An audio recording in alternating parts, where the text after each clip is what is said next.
नमस्कार दोस्तों, स्वागत है आपका आज के मुख्य समाचार में, जिसमें उत्तर प्रदेश के चुनाव से और दिन भर की देश भर की सारी जरूरी और बड़ी खबरें बताएंगे। और सबसे पहली बड़ी खबर में जिक्र होगा कि यूपी में चुनावी सरगर्मियों के बीच चंद्रशेखर आजाद ने भरी हुंकार, बोले भाजपा को सत्ता में नहीं लौटने देंगे वापस। और आपको बता दें दोस्तों कि समाजवादी पार्टी से हो चुका है इस पार्टी का गठबंधन। इसी के साथ दूसरी बड़ी खबर में आपको बताएंगे कि आचार संहिता उल्लंघन पर मंत्री धन सिंह रावत सहित 11 लोगों पर मुकदमा, कांग्रेस की शिकायत पर हुई कार्रवाई। उत्तराखंड में भाजपा को बड़ा झटका। तीसरी बड़ी खबर में जिक्र होगा कि चीन ने भूटान की जमीन पर बसाए गांव, राहुल गांधी बोले कि पीएम मोदी ने हमारे पड़ोसी को भी खतरे में डाल दिया। चौथी बड़ी खबर में जिक्र होगा कि हरियाणा दिल्ली के बॉर्डर पर बैठक शुरू होते ही किसान संगठनों के बीच हंगामा, चुनाव लड़ने के मुद्दे को लेकर आपस में हुई जबरदस्त बहस। और इसी के साथ पांचवी बड़ी खबर में जिक्र होगा कि 10 साल सत्ता में रहने के बावजूद गोवा में बैकफुट पर है भाजपा, महंगाई और राज्य सरकार में भ्रष्टाचार ने बढ़ाई भाजपा की टेंशन। दोस्तों, हर एक खबर की गहराई में आपको ले जाएंगे, लेकिन उससे पहले अगर आपको भी ऐसा लगता है कि पांचों राज्य के चुनाव में भाजपा को बड़ा नुकसान होने जा रहा है और उत्तर प्रदेश में बदलाव की लहर है और समाजवादी सरकार बनने जा रही है, तो फटाफट से इस वीडियो को लाइक करके अपना समर्थन दीजिए। 3000 के लाइक टारगेट को पूरा कराइए दोस्तों। और इसी के साथ लाल बटन को दबा के चैनल को सब्सक्राइब करके रख लीजिए और घंटी बजाकर कमेंट में लिखिए जय हिंद। दोस्तों, रुक करते हैं सबसे पहली और बड़ी खबर की तरफ। यूपी में चुनावी सरगर्मियों के बीच चंद्रशेखर आजाद ने भरी हुंकार, बोले बीजेपी को सत्ता में नहीं लौटने देंगे वापस। जी हां दोस्तों, आपको बता दें कि भीम आर्मी के प्रमुख चंद्रशेखर आजाद ने कहा कि मेरी अखिलेश यादव से पिछले 6 महीने में काफी मुलाकातें हुई हैं और इस बीच सकारात्मक बातें भी हुई हैं। और इसी के साथ उन्होंने बीजेपी को सरकार बनाने से रोकने के लिए हर प्रकार के प्रयास करने की बात कही। उन्होंने कहा कि हमने इसके लिए अन्य सभी चीजों को पीछे छोड़ा है। मेरे खिलाफ 100 मुकदमे हुए, 16 महीने जेल में रहा। और दोस्तों, आपको बता दें कि भाजपा को सत्ता से हटाने का लक्ष्य बताया है चंद्रशेखर आजाद ने। रुक करते हैं अगली बड़ी खबर की तरफ। आचार संहिता उल्लंघन पर मंत्री धन सिंह रावत सहित 11 लोगों पर मुकदमा, कांग्रेस ने की थी इसको लेकर शिकायत। जी हां दोस्तों, उत्तराखंड में जैसे जैसे चुनाव नजदीक आ रहे हैं, नेता और पार्टियां लोगों तक पहुंचने की पूरी कोशिश कर रहे हैं। ऐसे में कोरोना नियमों का भी उल्लंघन हो रहा है। हालांकि ज्यादातर पार्टियां चुनाव प्रचार के डिजिटल तरीके ही अपना रही हैं। प्रदेश में आचार संहिता लागू होने पर भी बैठक के आयोजन करने पर कैबिनेट मंत्री धन सिंह रावत और भारतीय जनता पार्टी के जिला अध्यक्ष रघुवीर वेस्ट सहित 11 पदाधिकारियों पर मुकदमा दर्ज किया गया है। चुनाव आयोग की सख्ती के बाद कैबिनेट मंत्री धन सिंह रावत और 11 अन्य पदाधिकारियों के खिलाफ केस दर्ज कर दिया है। रुक करते हैं अगली बड़ी खबर की तरफ।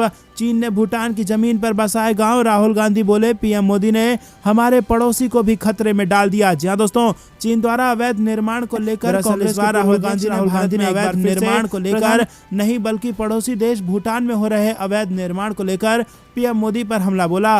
राहुल गांधी ने एक ट्वीट कर कहा कि मोदी सरकार ने पहले समर्पण कर दिया और अब चीन को पीछे धकेलने में विफल होकर हमारे करीबी पड़ोसियों को खतरे में डाल दिया है। अगर आप अपने लिए नहीं खड़े हो सकते तो आप अपने दोस्तों के लिए कैसे खड़े होंगे। बता दें कि राहुल गांधी मोदी सरकार के चीन से निपटने के तरीके के अत्यधिक आलोचक रहे हैं और नियमित रूप से भारत चीन सीमा गतिरोध पर अपने विचार साझा करते हैं। रिपोर्टों के अनुसार चीन भूटान में विवादित क्षेत्र में गांव का निर्माण कर रहा है, जो डोकलाम पठार से 30 किलोमीटर की दूरी पर स्थित है।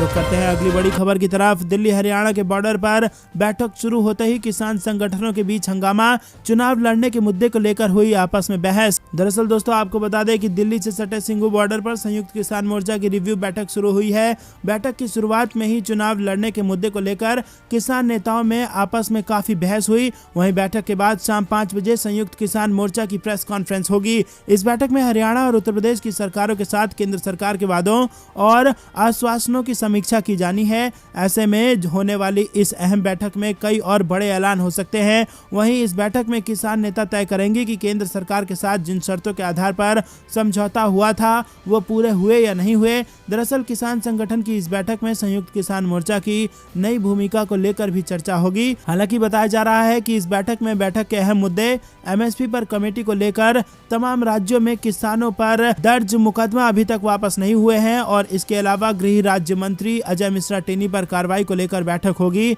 वहीं किसान नेता योगेंद्र यादव ने कहा कि संयुक्त किसान मोर्चा के जो सदस्य हैं वो सभी बैठक में हिस्सा ले रहे हैं और 9 दिसंबर को उन्होंने कहा था कि 15 जनवरी को वापस आएंगे और मूल्यांकन करेंगे कि सरकार ने जो वादा किया वो पूरा किया है या फिर नहीं किया है। तो दोस्तों अब आपको बता दें कि किसान दोबारा एकजुट हो गए हैं और बैठक करके मूल्यांकन किया जा रहा है कि जिस वादे पर किसान आंदोलन को खत्म किया गया था, क्या सरकार ने वो वादा पूरा किया या नहीं किया। रुक करते हैं अगली बड़ी खबर की तरफ। 10 साल सत्ता में रहने के बावजूद गोवा में बैकफुट पर है भाजपा। महंगाई और राज्य सरकार में भ्रष्टाचार ने बढ़ा दी है भाजपा की मुसीबत। जी हाँ दोस्तों, आपको बता दें कि 10 साल सत्ता में रहने के बावजूद भारतीय जनता पार्टी बैकफुट पर है। कैथोलिक अल्पसंख्यक समुदाय के 3 विधायकों समेत 4 विधायकों ने जिस तरह पार्टी छोड़ी है उससे ऐसा होना स्वाभाविक भी है। राजनीतिक विशेषज्ञ मानते हैं कि कुछ लोगों को जरूरत से ज्यादा तवज्जो देकर पार्टी ने अपने लिए मुसीबत मोल ली है, लेकिन पार्टी अब भी कुछ नहीं सीख रही है। वहीं मरगांव का ही उदाहरण लें। आपको बता दें पार्टी ने अब तक यहां किसी को उम्मीदवार घोषित नहीं किया है, फिर भी एक व्यक्ति ने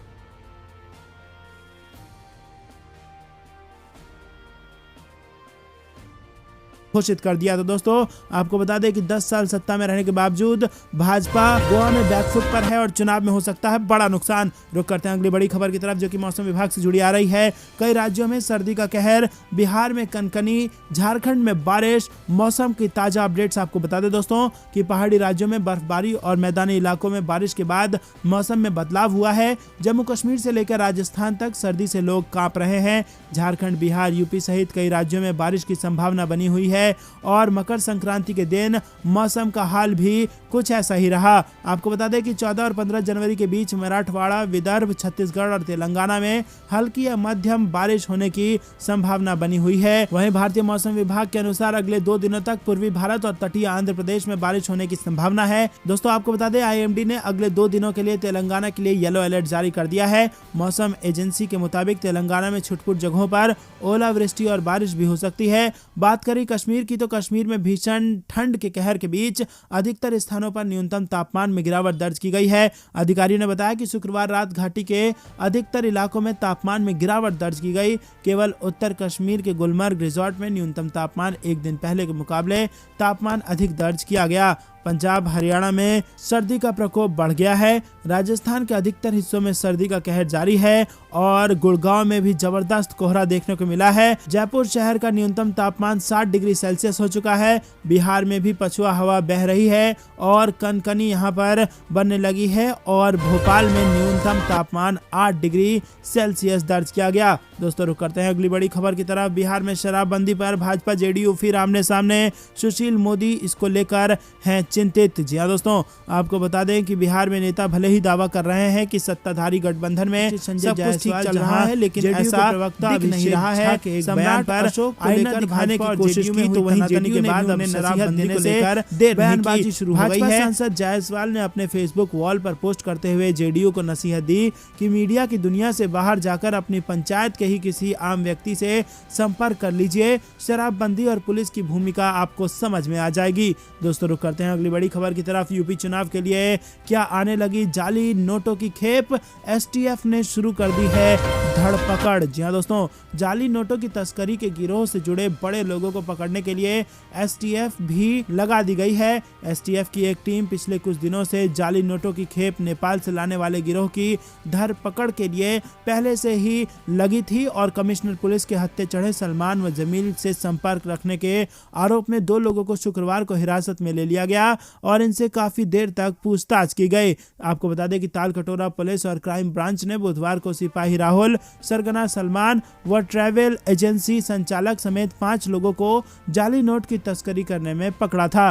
रुक करते हैं अगली बड़ी खबर की तरफ। अखिलेश यादव का भाजपा पर कटाक्ष। अब तो लगता है कि 20% सीट भी भाजपा को मिलना है मुश्किल। जी दोस्तों, यूपी में पहले चरण के मतदान के लिए 1 महीने से भी कम समय रह गया है और ऐसे में अब सभी पार्टियां अपनी पूरी ताकत के साथ जुट गई हैं और कोई भी पार्टी एक दूसरे को घेरने का मौका नहीं छोड़ रही है। और इसी बीच अखिलेश यादव ने भाजपा पर हमला करते हुए कहा कि यूपी में उन्हें 20% सीटें मिलना भी मुश्किल दिख रहा है। रुक करते हैं अगली बड़ी खबर की तरफ। राजनीतिक रैलियों को लेकर चुनाव आयोग की बैठक जारी। उठाया जा सकता है यूपी के चुनाव में कड़ा कदम। जी हाँ दोस्तों, आपको बता दें कि आगामी विधानसभा चुनाव को लेकर चुनाव आयोग रैलियों एवं जनसभाओं पर लगी पाबंदी की समीक्षा कर रहा है और स्वास्थ्य सचिव के साथ आयोग मीटिंग करने के बाद निर्णय लिया जाएगा कि रैलियां, सभाएं, यात्राएं करने की मंजूरी दी जाए या फिर ना दी जाए। दोस्तों